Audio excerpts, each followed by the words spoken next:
हमारे बाद महफिल में अफसाने बयां होंगे, बहारें हमको ढूंढेंगी, न जाने हम कहाँ होंगे। नाना पाटेकर ने क्या सच में ऐसा किया? एक ऐसा एक्टर जिसने राजकुमार साहब के साथ काम करने के लिए शर्त रख दी। क्यों इन्हें शुरुआत में निगेटिव रोल ही मिले? क्या ये सच में पहले दीवारों पर पोस्टर चिपकाने का काम करते थे? क्यों अपने पिता की खातिर इन्होंने एक्टर बनने का फैसला लिया? अगर आप भी जानना चाहते हैं इन सवालों के जवाब, तो वीडियो के आखिर तक बने रहें हमारे साथ। दोस्तों, वैसे तो आप समझ ही गए होंगे कि हम किस एक्टर की बात कर रहे हैं।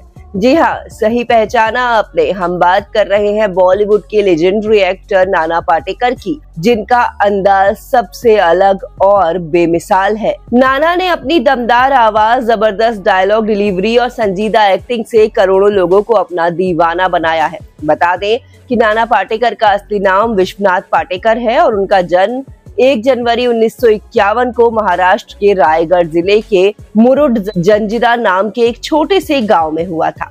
उनके पिता का नाम दिनकर पाटेकर था और मां का नाम निर्मला पाटेकर। इन दोनों के 7 बच्चे हुए, लेकिन गरीबी और खराब सेहत की वजह से उनमें से सिर्फ 3 ही बचे, जिनमें से एक नाना पाटेकर हैं। उनके पिता दिनकर पाटेकर का मुंबई में कपड़ों की रंगाई और छपाई का छोटा सा बिजनेस था। वो बिहेवियर से काफी कला प्रेमी इंसान थे और उन्हें नाटकों और थिएटर का बेहद शौक था। ऐसा बताया जाता है कि जब भी दिनकर पाटेकर को अपने काम से थोड़ा सा वक्त मिलता, तो वो छोटे से नाना का हाथ पकड़कर उन्हें अपने साथ मुंबई के मराठी थिएटर ले जाया करते थे। इस दौरान उनके चेहरे पर एक चमक, सुकून और बड़ी सी मुस्कान होती थी। नाना नाटक से ज्यादा अंधेरे में बैठे अपने पिता के चेहरे को निहारा करते थे। उनके चेहरे पर आई उस मुस्कान को देखकर नाना का दिल भी बहुत खुश होता था। उसी पल उन्होंने ठान लिया था कि वो बड़े होकर एक एक्टर ही बनेंगे और जब स्टेज पर एक्टिंग करेंगे तो उनके पिता उन्हें देखकर भी काफी खुश होंगे।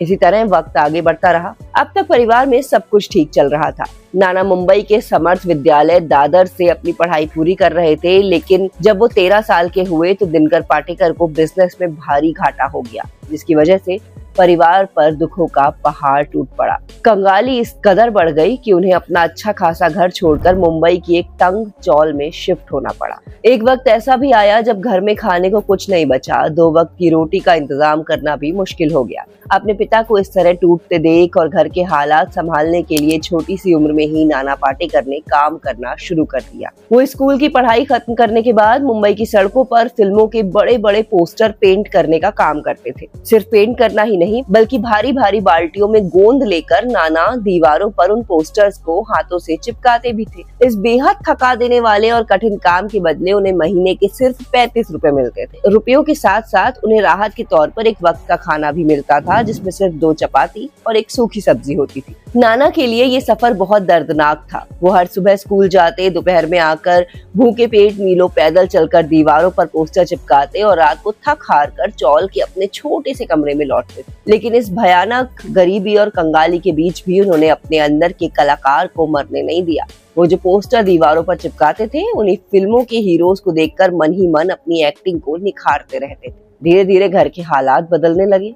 नाना की पढ़ाई भी पूरी हो गई, जिसके बाद उन्होंने मुंबई के sir J school of art से कमर्शियल आर्ट्स में अपना डिप्लोमा पूरा किया और उन्हें आखिरकार एक एडवर्टाइजिंग एजेंसी में कमर्शियल आर्टिस्ट के तौर पर नौकरी मिल गई। इस एजेंसी में काम करने के बदले नाना को हर महीने लगभग 250 से 300 रुपए की सैलरी मिल जाती थी, लेकिन उनका दिल तो सिर्फ एक्टिंग के लिए धड़कता था। नाना को अपने पिता के चेहरे पर वो खुशी वापस लानी थी, उनका सपना पूरा करना था। इसीलिए उन्होंने एजेंसी की अच्छी खासी नौकरी छोड़ दी और पूरी तरह से थिएटर ज्वाइन कर लिया। हालांकि थिएटर में काम करना बिल्कुल भी आसान नहीं था। वहाँ उन्हें हर शो के लिए सिर्फ 50 रुपए मिलते थे, जो कि बहुत कम थे। लेकिन नाना पैसों के लिए नहीं, बल्कि अपने हुनर को निखारने के लिए काम कर रहे थे। एक शख्स शो खत्म करने के बाद नाना के पास आया और उनसे कहा कि वो एक डायरेक्टर है और एक फिल्म शूट करने जा रहा है, जिसमें वो नाना को भी कास्ट करना चाहता है।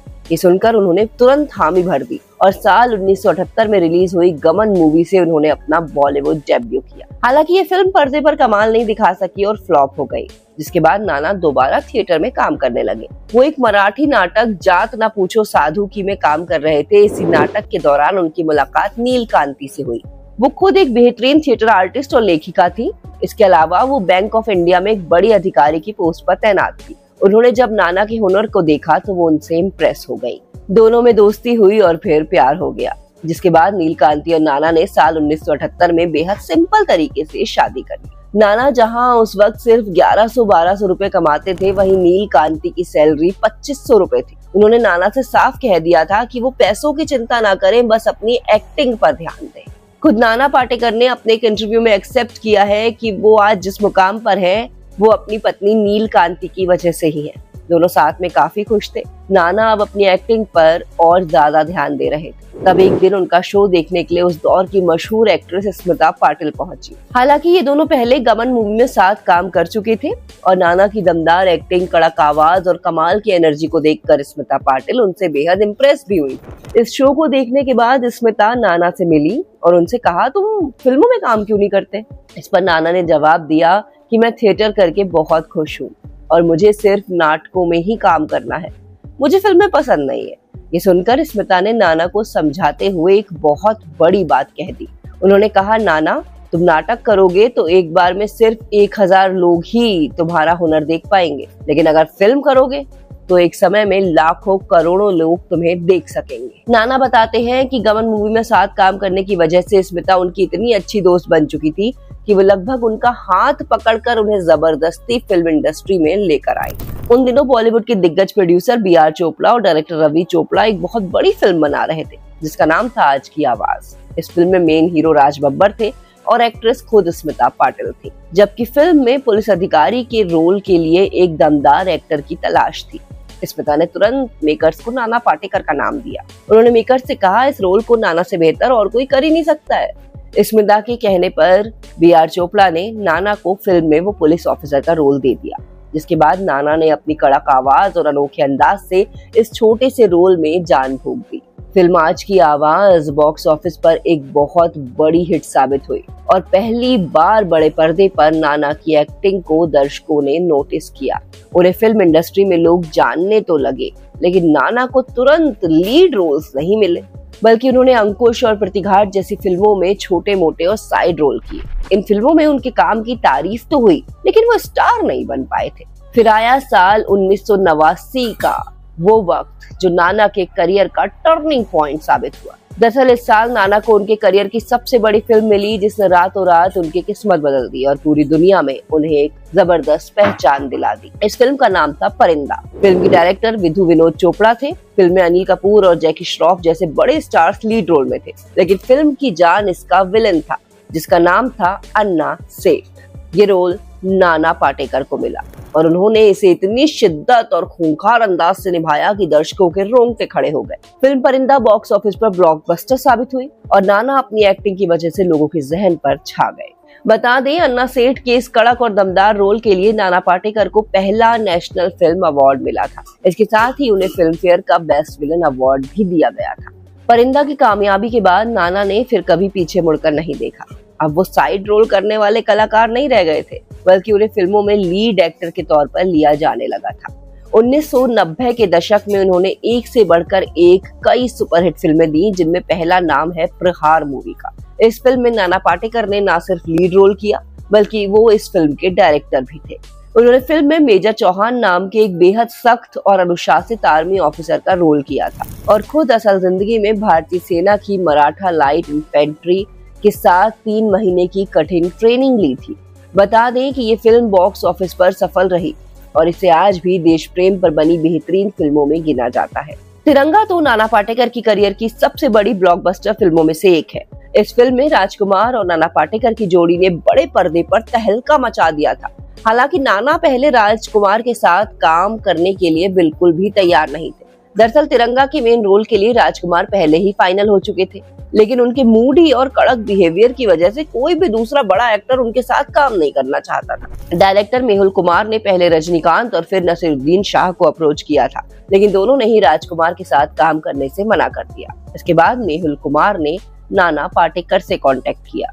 तब नाना ने सीधे तौर पर मना करते हुए कहा, मैं कमर्शियल मसाला फिल्में नहीं करता, मैं सिर्फ आर्ट फिल्में करता हूँ। हालांकि जब डायरेक्टर ने उन्हें स्क्रिप्ट सुनाई तो नाना को कहानी पसंद आ गई।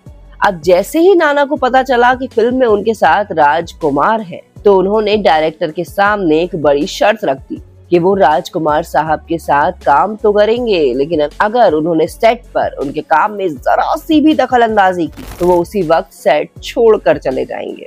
इस पर डायरेक्टर ने भी हामी भर दी और फिर शूटिंग शुरू हो गई। पर शूटिंग के दौरान दोनों में दोस्ती हो गई और फिल्म भी सुपरहिट साबित हुई। इसके बाद नाना ने क्रांतिवीर, अग्नि साक्षी, गुलाम मुस्तफा, वेलकम जैसी कई मूवीज की जो सुपरहिट रही।